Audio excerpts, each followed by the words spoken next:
Welcome to the midweek macro. It is indeed the 24th of December. It is Christmas Eve. So, massive early happy Christmas and Merry Christmas to everyone that's watching this. Of course, if you do watch this and you don't celebrate Christmas, then have a fantastic day tomorrow and have a fantastic time nonetheless.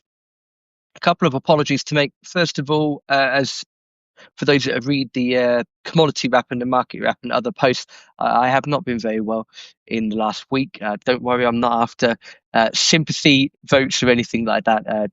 It's just part of life, just a really horrible cold, and you can hear that in my voice as well. So it's not going to be the longest video today, but I did promise that I would do one, which is why we're here, of course. So that's apology number one. And number two, I haven't heard back from the Substack team last week. The live video went well last week, but when I uploaded the video in full, it wasn't in full and it had cut out halfway through. So apologies if you're watching this and you did wonder why the video last week was quite short. As mentioned, it is Christmas Eve. It is the 24th of December. As usual, I should point out there won't be a New Year's Eve midweek macro. That's because Chris Steadley and myself, Chris Steadley of Live Squat Commodity Corner, we're going to be doing the end of month macro on December the 31st. So there won't be a midweek macro video next week. You can see from the headline, $72 silver was achieved, which, if you'd spoken to most people at the start of the year, I think they would have told you that you're a bit crazy. I didn't actually make a silver prediction at the start of the year, but I'm not going to lie, I am a little bit surprised how high it's gone. Now, I'm not going to use hyperbole and say it's gone parabolic and anything like that. Of course, we'll have a look at the charts on the commodity wrap on Friday, but it's certainly been a very good year for silver. Pretty much after April, of course, with all the Liberation Day challenges that went on. I think silver had dropped down to about $29 on, I think it was Wednesday, the 7th of April. So the fact that it is where it is now is absolutely incredible. It's the same with platinum, as we will have a look at the charts briefly. Platinum's been on a tear as well. Palladium's also been on a tear. And I've had some questions about what happens next. Well, I think what happens next depends on your positioning, depends on what you're looking to achieve.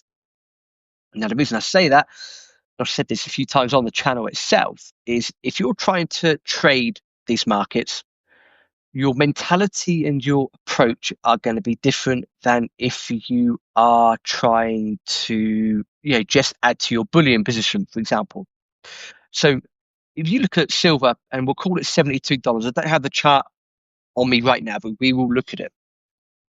So if we look at silver at $72 for argument's sake, you have to look at the big picture and where it's likely to go. Now, if you look at the RSI on whether it's weekly, monthly, whatever it is, it's incredibly high. It's incredibly overbought. That suggests that there will be a pullback in due course. Now, the offset to that is that silver has become or is becoming a gifting good, which it basically means that higher prices is going to actually lead to higher demand, which leads to higher prices, and the spiral goes on. Then that's the one thing that could offset that. It's the same with gold as well. You also have to look at gold in order to get an answer for silver as well, because gold normally leads the way in these situations. So if gold decides or gold wants to continue to go to the upside, and of course it's tinkering around 4,500, which other charting analysts have indicated that that's quite an important barometer for a push up to maybe 5,200 moving forwards. We will see what happens.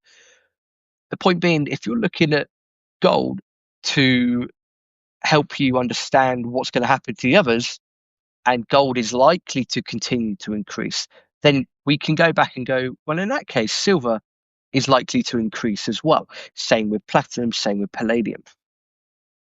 Now, of course, each of these four different things have got their own qualities.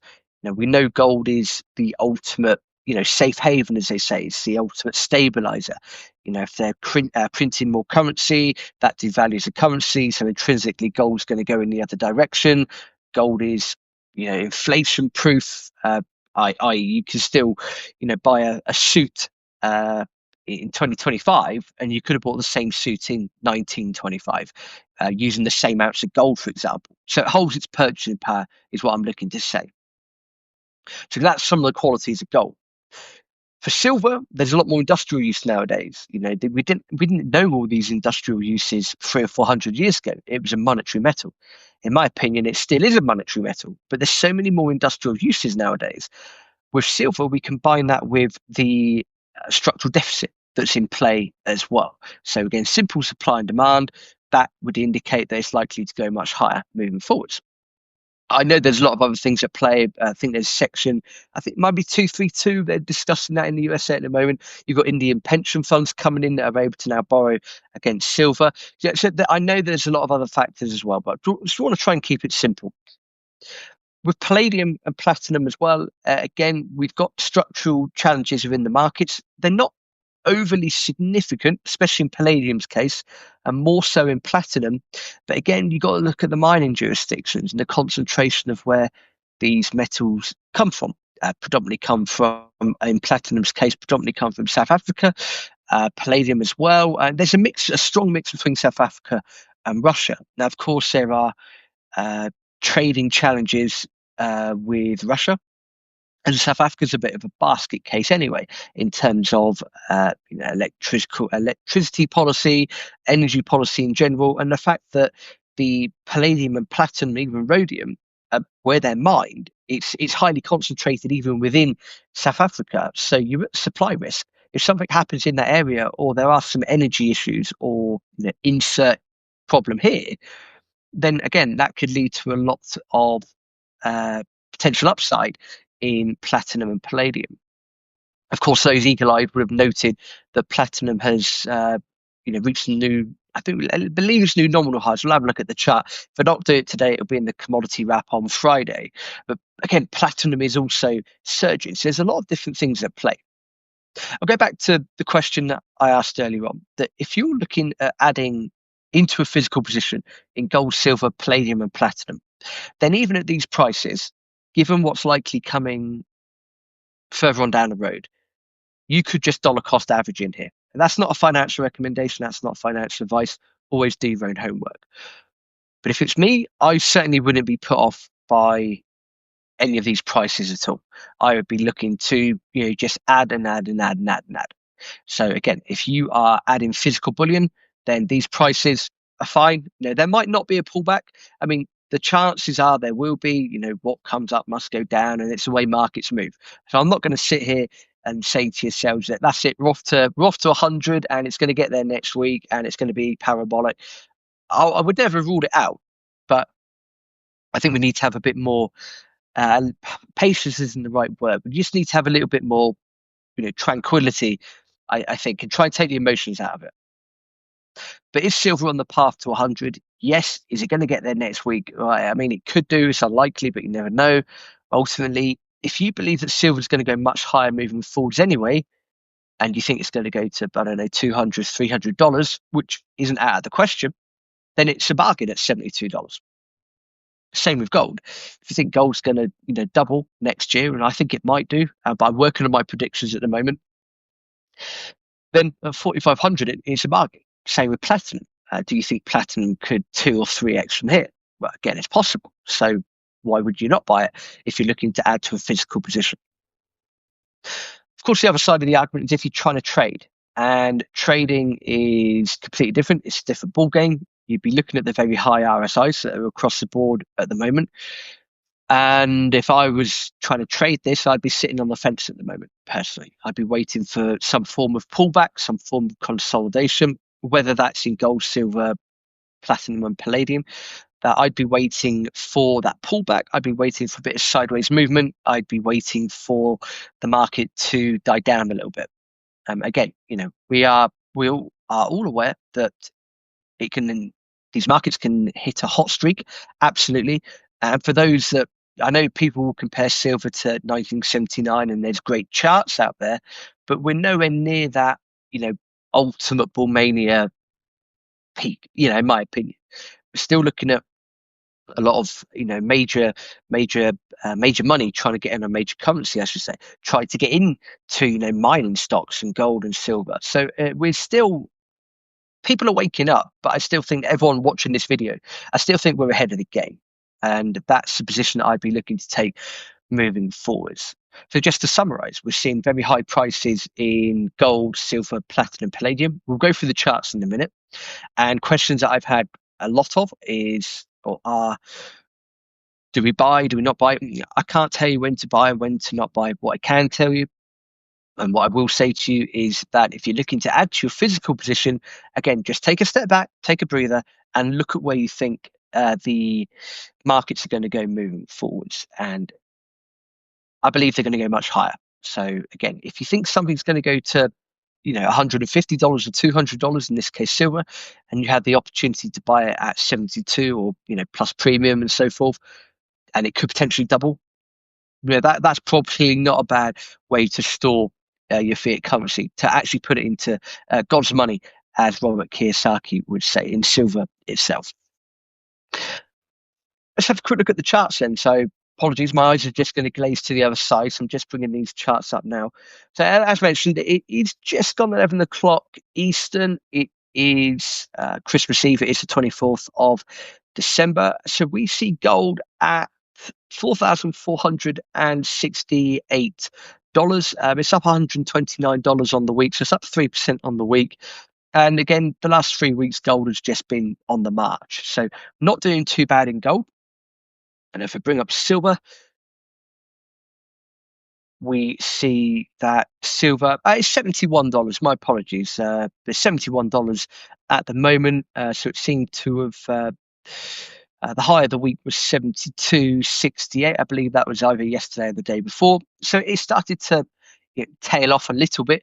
But again, looking at the candles, it's had a couple of big weekly candles in the last 5 weeks. It looks like it's going to end up with another green candle this week. Again, silver's at $71.15 at the moment.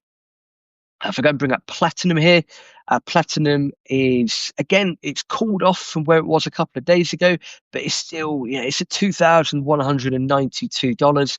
The high of the week being $2,376.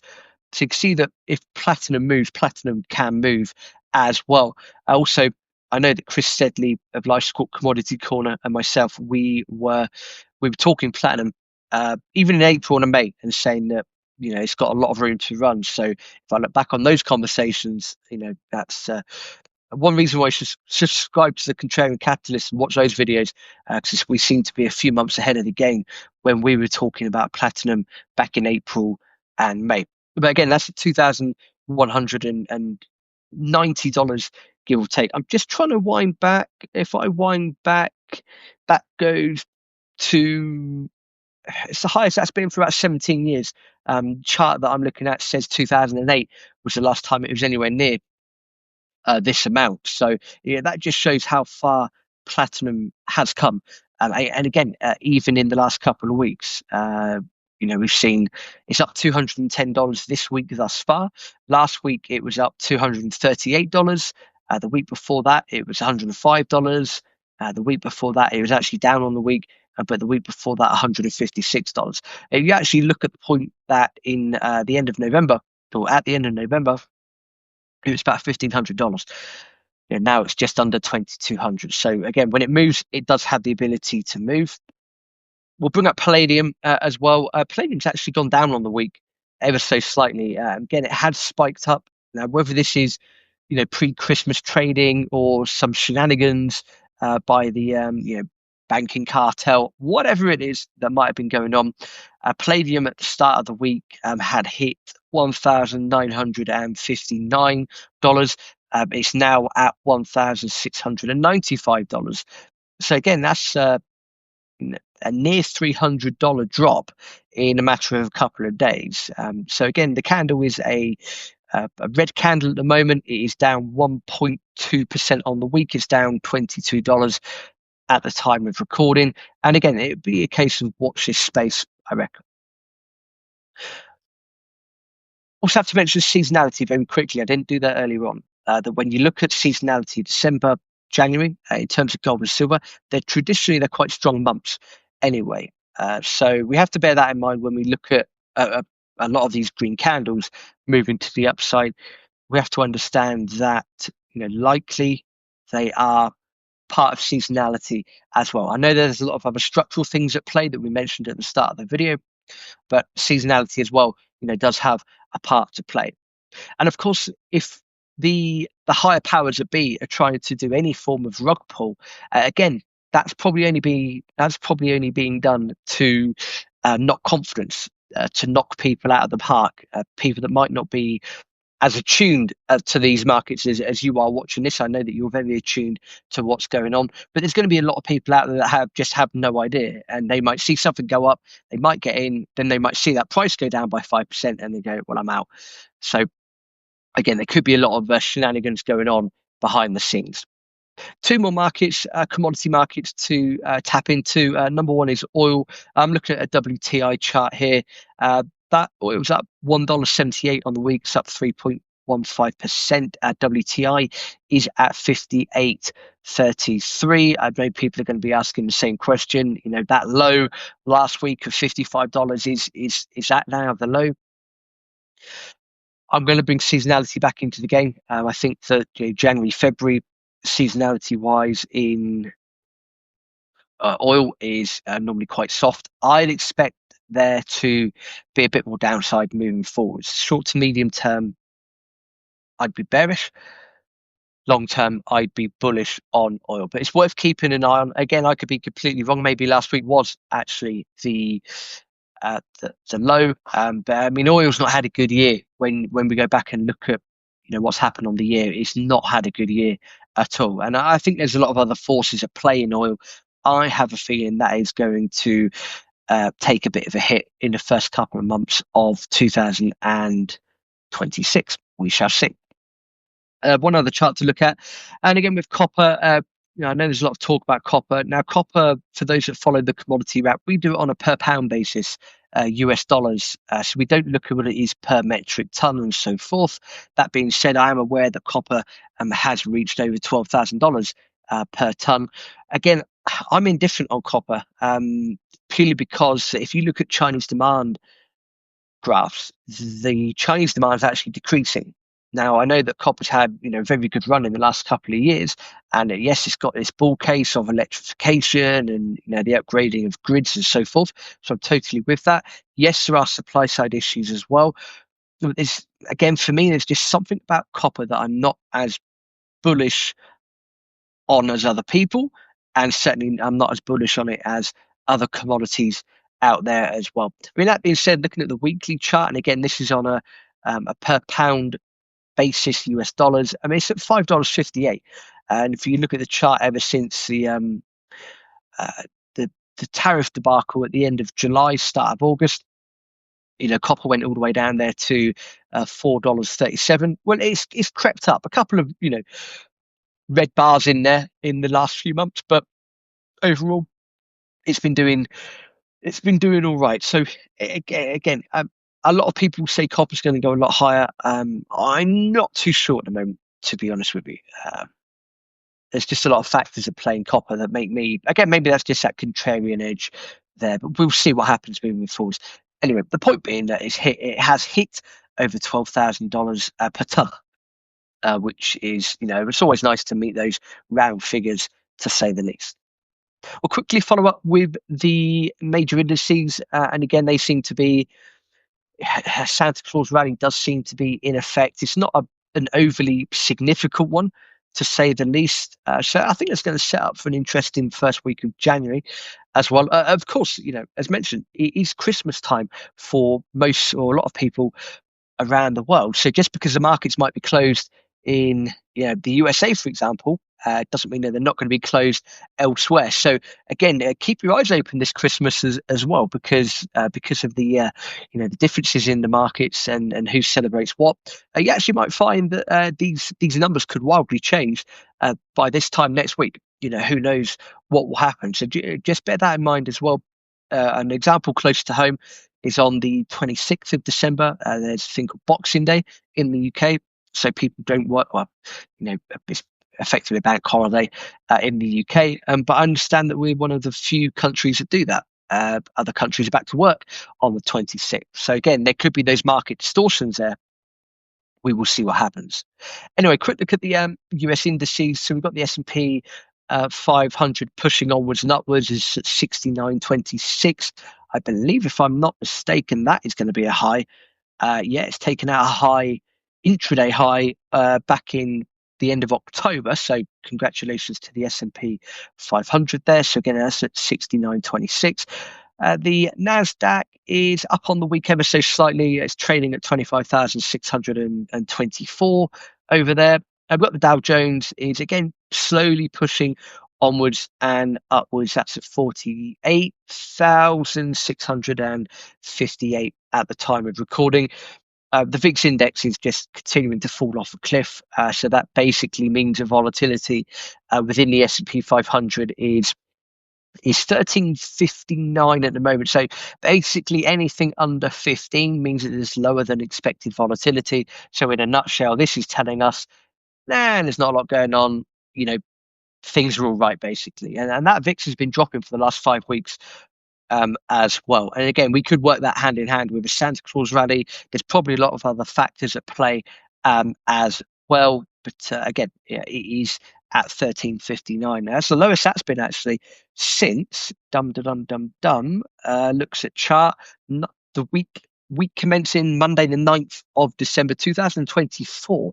So the fact that is at its weakest level for just over a year, I think it's also a damning indictment, and potentially it's a representation of what's to come in 2026 as well. And finally, the Dixie, the dollar index, that is down on the week. That is sitting at 97.96. Again, there's not really a lot going on there. I think that Luke Gromen has said this before, and I echo his words that the dollar index is likely in a structural bear market.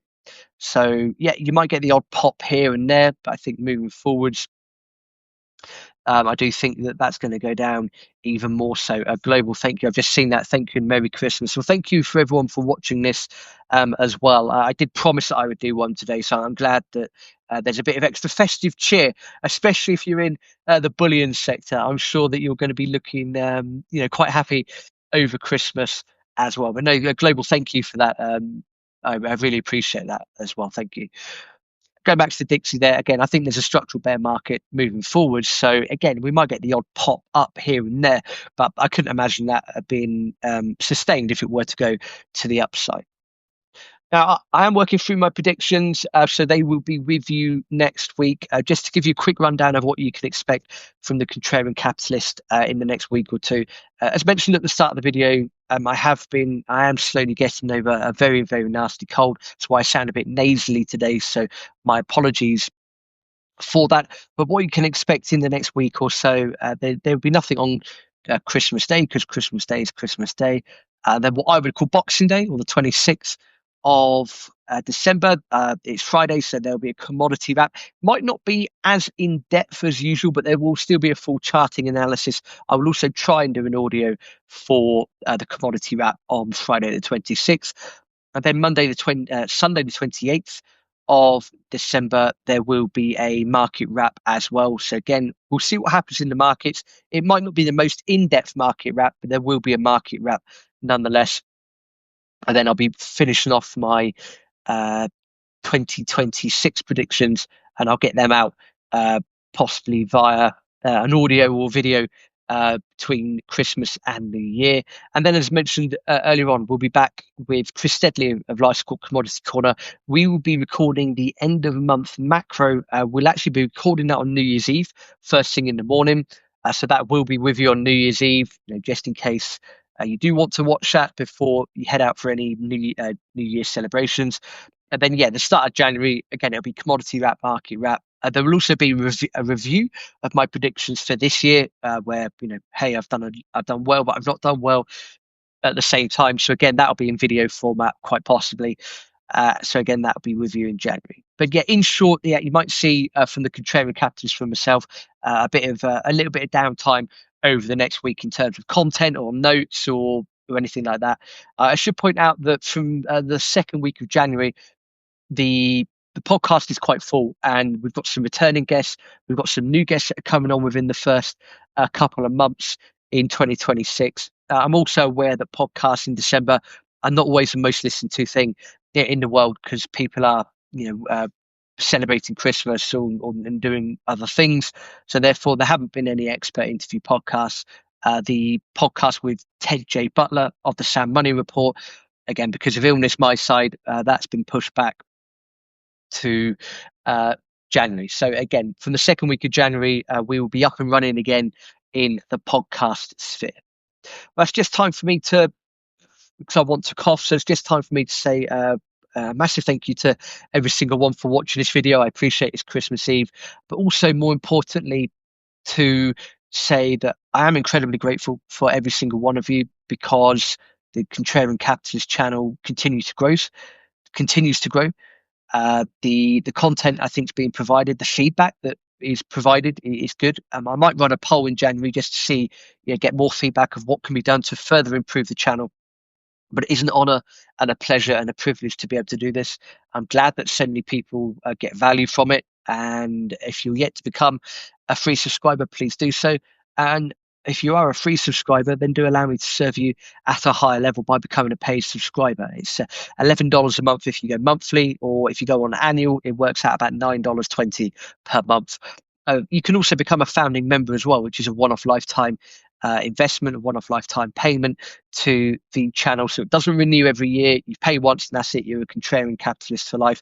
I see more and more people doing that. And of course, if you know other people in your network that would benefit from a gift subscription, you can also do that as well. There should be a gift button somewhere if you're looking at the Contrarian Capitalist website there over on Substack. But it is an honor to do this. I couldn't do this without any of you. So I just want to say from the bottom of my heart, thank you very much for really making this a great year. And again, I'm sure that any single one of you listening to this who is even remotely in bullion or mining, you've probably had a very good year. And I'm sure that's going to continue moving forwards. But have a fantastic Christmas, have a fantastic New Year as well. And of course, for those that are watching this who don't celebrate Christmas, then have a fantastic time of year. Nonetheless, enjoy your day tomorrow. But I just want to say a massive thank you to absolutely everyone. I'll be back on Friday with the commodity wrap and the market wrap on Sunday. And again, they might not be as in depth as usual, but we'll see what happens, of course, because as mentioned, just because we're closed here in the West predominantly doesn't mean they're closed over in the East. So we will see what happens. Thank you very much. I'll sign off because I need to cough and get that dealt with. But thank you very much and speak soon.